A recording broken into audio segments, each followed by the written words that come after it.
like to welcome Henry Doyle. I met Henry in one of the very first writer circles that we had, so it's lovely that Henry was able to come join us today. So let's give a welcome to Henry Doyle. Hi, can you hear me back there, Steve? Yeah. All right. Okay, I'm going to read something called Wasteland Journals. It's what I wrote when I was panhandling back east, and I used to bring my notes and write, in my journal. Okay, it's called Wasteland Journals. Okay, here we go. I know that most of you middle class have little time to worry about some ragged hooded panhandler on the sidewalk as you rush off to work, only thinking of escaping the ugly coldness of Ottawa with a hot, comfortable coffee, as I sit here cross-legged in cold and shame, feeling that most of my life has been in the lost and found box of society, becoming a filthy man in skin and spirit, hardly ever taking a shower out of misery, living in a small, smelly, cold welfare room, sleeping on the floor like some outlawed refugee. You can say that I've given up in life, love, and God. I see many on the streets and in the meal lines. They hold on to some kind of belief like they are in a life raft, waiting to be saved. But that's not for me. Today is November 11th in Ottawa's cold city. Calling myself shameless, getting my gear together, an old army duffel bag, stuffed with a sleeping bag, and my writing journal, and extra pens wrapped up in a sock, and an old woolen sock to keep the ink warm. I was there just before 7 a.m., sitting here on Remembrance Day, down on Elgin Street between the magazine store and the old Party Palace restaurant, turning my ball cap over as a couple old-time vets shuffled past me with rightly contented eyes. But I stayed until, having enough spare change. All right. He was ever talking. Quiet, back there, please.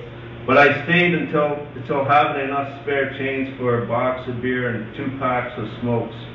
I can't write without them. Sometimes I wonder and madness what was worse, living like this in a small, smelly, cold room, or the madness that drove me to write so much.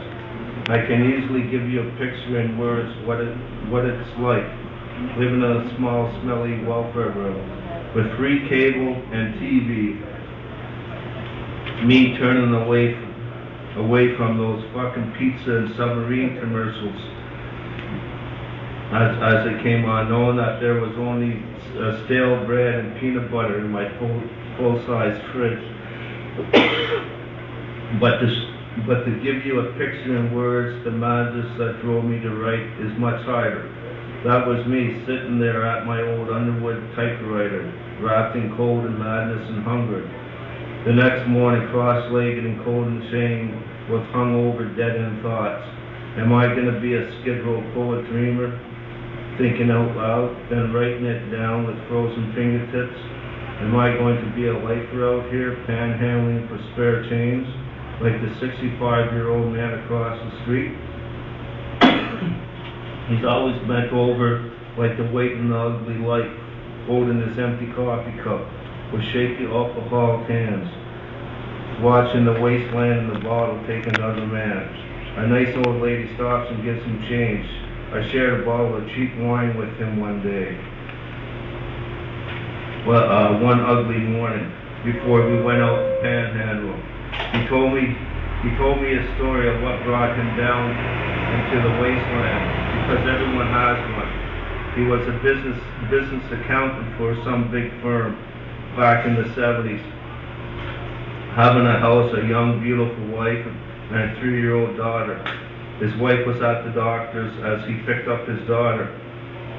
In a hurry to meet his wife, he put his child in the front seat unbuckled. I wasn't even drunk, taking a long call out of the bottle, choking out the words, passing it to me. I fucked up and went through a red light. His little girl was standing up on the seat leaning on the dashboard.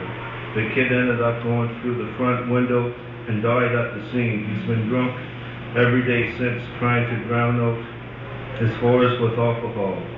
I'm fighting off my own horrors with a box of beer, hiding in my typewriter, chain smoking through the cold nights. I've been lost in a black hole of depression, not having a shower in weeks. I get like that a lot, thinking maybe this misery and madness helps me right, though mostly it just kills me. All month long I've been telling my regular customers that I'm heading to the West Coast. Many of them work for the government on the hill, like this older woman. That stopped one afternoon coming back from there. She was real worried, knowing that the liberals were on their way out. She stopped there, wrapped in cold and fear, her round, plump, red-winded face hiding tears behind fearful eyes. "Do you believe in God?" She said, reaching out her hand to me. "I will for you," I said, squeezing her hand softly. The next year at a shelter, I signed up to vote for the first time in my life, thinking of her. The old man and his funny little dog that would come to the restaurant every morning. I dropped the little thing up in my sleeping bag as the old man went in for breakfast. The pastor that would come by with a smile and a sandwich. Even the 2 pigeons that would waddle down the street every morning. Then me throwing them breadcrumbs, happy for their company. The next day broke, I was gone. With my welfare check and panhandling savings, I bought a one-way ticket to the West Coast. Out of hell's cold grip, I thought, getting on the plane. The only place I'd feel real in was East Hastings. A warmer kind of hell, I thought, looking out my hotel window on just another wasteland, seeing a man sleeping on the sidewalk beside his wheelchair. Someone called the ambulance for the poor guy, but they never took him to the hospital. The next day, the cops had the area taped off and a yellow sheet over the man.